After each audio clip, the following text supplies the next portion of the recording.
ప్రభుత్వం ఉద్యోగాలు ఇవ్వాలని ఒగ్గు కళాకారులు ఆందోళన బాటపట్టారు. తెలంగాణ సచివాలయం మెయిన్ గేట్ ముందు ధర్నాకు దిగారు. తమ డిమాండ్స్ కు ప్రభుత్వం నెరవేర్చాలని ఆందోళన చేస్తున్న ఒగ్గు కళాకారులను పోలీసులు అరెస్ట్ చేశారు. దీనిపై మరిన్ని వివరాలు మా ప్రతినిధి రాఘవేంద్ర అందిస్తారు. తెలంగాణ రాష్ట్ర సచివాలయం ముందు కళాకారులు ఆందోళన చేస్తున్నారు. ప్రధానంగా తెలంగాణ సాంస్కృతిక సారథిలో తమకు అవకాశం కల్పించాలన్న ప్రధానమైన డిమాండ్ తో వారంతా కూడా అక్కడ ఆందోళన చేస్తున్నారు. పోలీసులు వారిని అరెస్ట్ చేసేందుకు ప్రయత్నిస్తున్నారు. గంటకు పైగా వారంతా కూడా ఆందోళన చేశారు. వారి డిమాండ్ ఏంటి, ప్రధానంగా సాంస్కృతిక సారథిలో తెలంగాణ సాంస్కృతిక సారథిలో వారికి అవకాశం కల్పించేందుకు వారంతా కూడా ఆందోళన చేస్తున్నట్టుగా తెలుస్తుంది. కళాకారులకు కావాల్సిన అందుకోసమే మేము ఇప్పుడు పోరాటం చేస్తాను.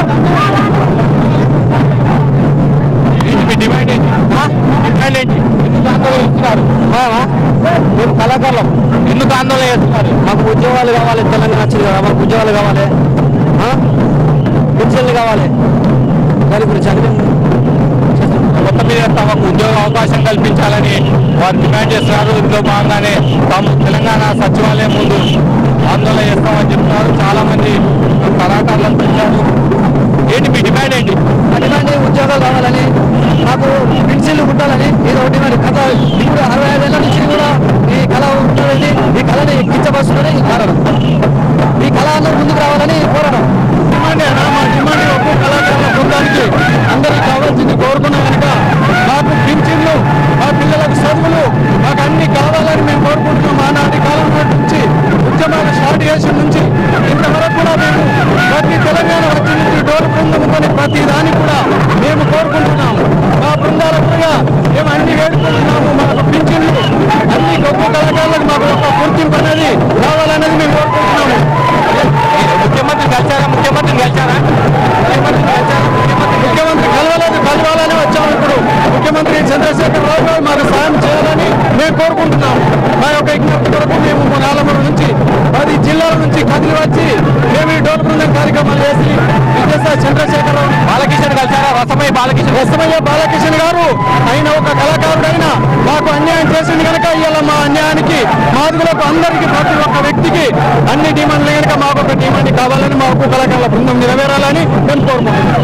మీరు కలిసారా? రసమయ్య బాలకిషన్ మేము కలిస్తే ఏమన్నాడు కదా అంటే, మీరు ఒగ్గు కథకు సంబంధించిన వాళ్ళు మీకు ఈ పాట రాదు, ఆ పాట రాదు అనే ఉద్దేశంతో వాళ్లకు సంబంధించిన వాళ్ళ కులాస్తులకు వాళ్లకు ఉద్యోగాలు తప్ప ఇప్పుడు అసలు జిరాక్స్ కాగితానికి ఇస్తున్నాడు, ఒరిజినల్ పేపర్ ఉద్యోగం ఇవ్వడం లేదు. దాని గురించి మేము వ్యక్తం చేస్తాం. గొల్ల కుటుంబాలకు ఎక్కడ ఉద్యోగాలు అని చెప్పి ఈ సముఖంగా నేను తెలియజేస్తున్నాను. కరీంనగర్ డిస్ట్రిక్ట్ జమ్మిగుంట మండలం, మాది ఒక రాజపల్లి గ్రామం. మేము ఎన్నోసార్లు మానకొండూరు చైర్మన్ గారి గృహానికి పోవడం జరిగింది. మేము మెమోరాండం ఇస్తే తీసుకోవడం లేదు. మమ్మల్ని గేట్ దగ్గర కూడా రానివ్వలేదు. ఒక్కో కళాకారులకు అసలు దీనిలో లేదని చెప్పి మమ్మల్ని పంపించాడు. వాళ్ళకి దగ్గర అనుకూలమైన వాళ్ళకే ఉద్యోగాలు ఇస్తున్నాడు. వ్యక్తిగతంగా వాళ్ళ కులస్తులకు మమ్మల్ని అందరినీ పక్క పెట్టి 2 లక్షల పైచీలకు యొక్క ఒగ్గు కళను మేము పోషించుకొని మేము ఒక వృత్తిగా మేమందరం ఉద్యోగాలు ప్రభుత్వం ఎలాంటి ఉద్యోగాలకు చదువుకున్న వాళ్ళు మా దగ్గర డిగ్రీలు, పీజీలు, పిహెచ్డీలు చేసిన వాళ్ళు కూడా ఉన్నారు. కానీ ఒక్కరికి మరి న్యాయానికి అన్నం లేదు, అన్యాయానికి అన్నం ఉన్నది. మాకు ఎవరికి కానీ మనం గుర్తించగలం. మాకు పెన్షన్లు లేవు. వీళ్ళంతా ఒగ్గు కళాకారులు అని చెప్తున్నారు. గొల్లకుర్మ సామాజిక వర్గానికి చెందిన ఒగ్గు కళాకారులు అని చెప్తున్నారు. రసమై బాలకిషన్ కలిసాము, అయినప్పుడు కూడా తమను పట్టించుకోవట్లేదు. తెలంగాణ ఉద్యమంలో పాల్గొన్నామని కూడా చెప్తున్నారు. ఒగ్గు కళాకారులందరికీ కూడా అవకాశం కల్పించాలి, ఉద్యోగాలు ఇవ్వాలన్న ప్రధానమైన డిమాండ్ కూడా వినిపిస్తున్నారు. అయితే ప్రభుత్వం ఈ డిమాండ్ ఏ విధంగా స్పందిస్తున్నారు కూడా మనం చూడాల్సి ఉంటుంది. ప్రభాకర్తో కలిసి రాఘవేంద్ర, ఈటీవీ, హైదరాబాద్.